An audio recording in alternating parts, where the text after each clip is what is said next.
paso de la transformación tiene rostro de mujer. Vamos a seguir haciendo de México el mejor país del mundo.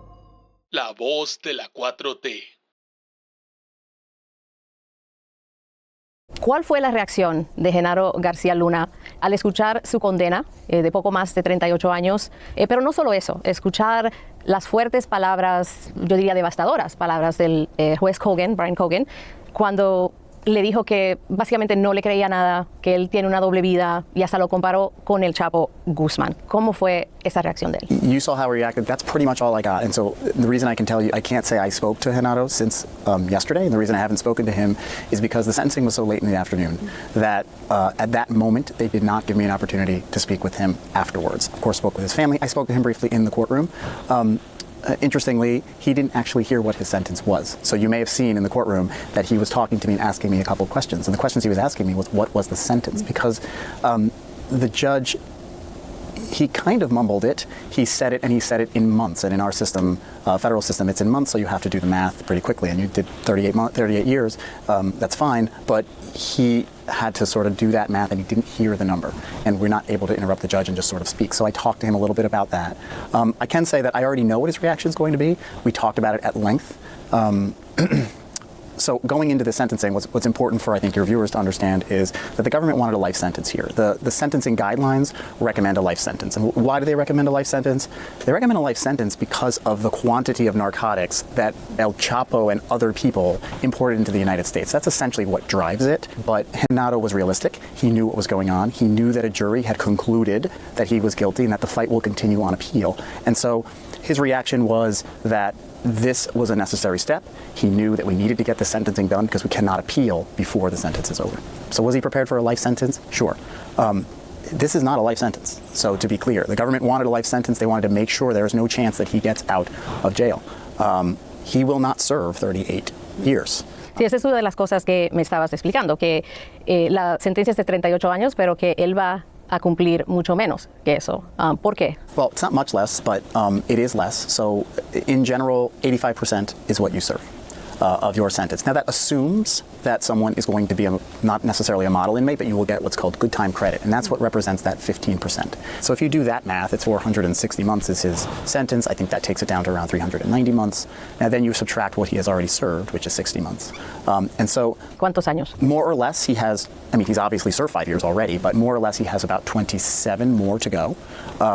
That is without earning any other credits to reduce his sentence, and that is also without him being released earlier in a removal proceeding or something like that. So, I mean, those are small numbers in terms of like additional credits maybe off, but maybe 25, 27 more years. Now, what does that mean for him, a 56-year-old?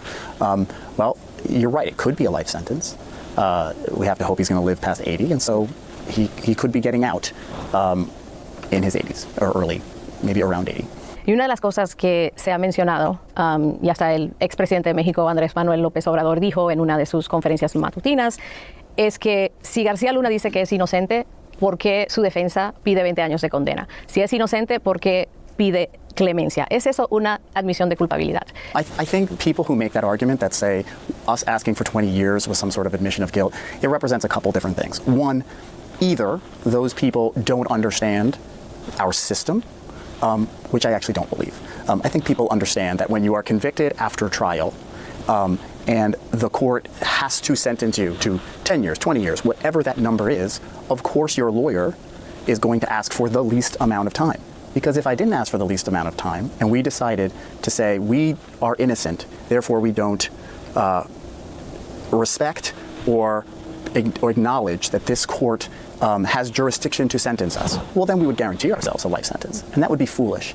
And I say that people understand that. I think people are using that like they do in today's society as an argument to try to just say, oh, look, he now admits it. The reality is a sentencing after a trial is to say, assuming a jury has found him guilty. We accept that, but right now the jury has decided that, and the judge is forced to sentence him. Algo que destacó la Fiscalía durante la audiencia es que García Luna nunca ha tomado responsabilidad o ha expresado remordimiento por los delitos por los que fue hallado culpable, pero no siente García Luna alguna responsabilidad por la violencia que la horrible violencia que se vivió en México durante su mandato, durante el sexenio de Felipe Calderón. Y él era el jefe de seguridad. ¿Él piensa que hizo un buen trabajo o siente ese tipo de remordimiento y le debe decir algo, una disculpa o algo al pueblo de México? That's a tough question. So, it's a little bit outside of what my job is, right? My job is to represent an individual charged with particular crimes. Let me address the first part. The first part of he didn't accept responsibility. You heard that in the courtroom the other day. So in the prosecutor's playbook, that's what they say at every sentencing after a trial. Because the defendant is in a tough position because they, of course, are professing their innocence. They're not going to say, I'm sorry for the crimes that I did not commit. On the second point, it's a little different.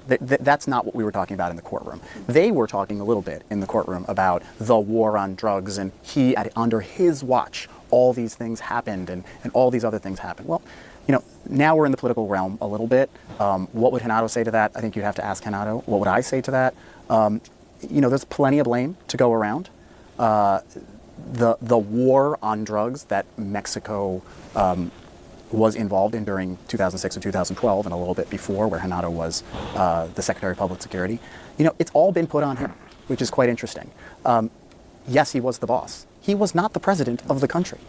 There was also other cabinet members, including generals, the military, everything else. Last I checked, there was a general that was arrested in this country and returned to Mexico who was charged with similar things. And so, that's a political discussion, whether he would need to apologize for the lives lost and everything else. I can say this, I read in the paper every single day the thousands of lives that are currently being lost in Mexico, and I don't hear any administrations apologizing for that either. Bueno, en esta carta él escribió a los medios, no la que le envió al juez previo a la sentencia. García Luna lanzó acusaciones en contra del expresidente de México, de Andrés Manuel López Obrador. ¿De qué pruebas habla Genaro García Luna? ¿Él las tiene? ¿Las ha visto? ¿Tú las tienes? ¿Las ha visto? Y si es así, ¿por qué no presentarlas? ¿Por qué no usarlas para ayudarse a sí mismo? Y hasta el propio López Obrador lo retó a que si tiene las pruebas, que las presente. So, number one, I think that part of his letter has been taken a little bit out of context. I think the words of the letter are pretty clear. What he is referring to is the evidence that's in the public forum already, that people have presented in the public forum. Look, I'm not here defending AMLO, I'm not here accusing AMLO, I'm here to defend Genaro Garcia Luna, and the reality is what he was talking about in that letter was things that are already in the public forum. He's not the first person to have said those words about the former president. And the former president said, I understand from you and others, that he said, yeah, present the evidence, present the evidence. Well, look, the last thing Genaro Garcia Luna wants is what has happened to him to happen to somebody else. Is it true? Is it not true? It happened during trial as well. We asked questions of a particular witness. That witness answered the way that witness wanted to answer. So, the evidence itself, I leave that to the reporters. I leave that to the law enforcement agencies of the United States and whatever else. It's been reported that there's been investigations of the former president. If that's the case, and the United States government wants to bring a case, so be it. Entonces, cuando él dice registros de oficiales de México y Estados Unidos, eso suena como que son informes de inteligencia, algún documento de alguna autoridad, y no solo el registro público, lo que se ha dicho en los periódicos. Entonces, tú dices que él lo que está diciendo aquí es lo que está ya publicado en la prensa o que se ha dicho, pero no que él tiene algo como un informe de inteligencia o algo del FBI o del Departamento de Justicia o de la Procuraduría de México. Look, number one, he doesn't have access he has access to all the information in his case. I have access to all the statements of the witnesses against him, their prior statements, which I think you saw during trial. That's what we use to cross-examine witnesses. Now, I'm under protective order. I can't disclose that. I couldn't sit here today and say, let me tell you what Ray Zambada said on this particular day. I can't do that because I have information. I have the notes of information, but I'm not permitted to do that, and neither is he. But what has been reported, at least I've read, is certain people in the media have sources within the DEA, sources within the FBI, sources in the Mexican government, and they are reporting all of these things. And so I think that is what he's really referring to when he's talking about that. El siguiente paso de la transformación tiene rostro de mujer. Vamos a seguir haciendo de México el mejor país del mundo. La voz de la 4T.